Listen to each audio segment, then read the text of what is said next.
மனதில் விதைத்த வார்த்தை நினைவிருக்கும், மண்ணில் எங்கும் முற்கள் நிறைந்திருக்கும், தடைகள் எதையும் மகனே வென்று வா.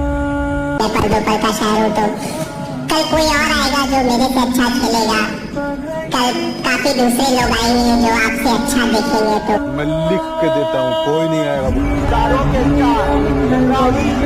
கரிகாலா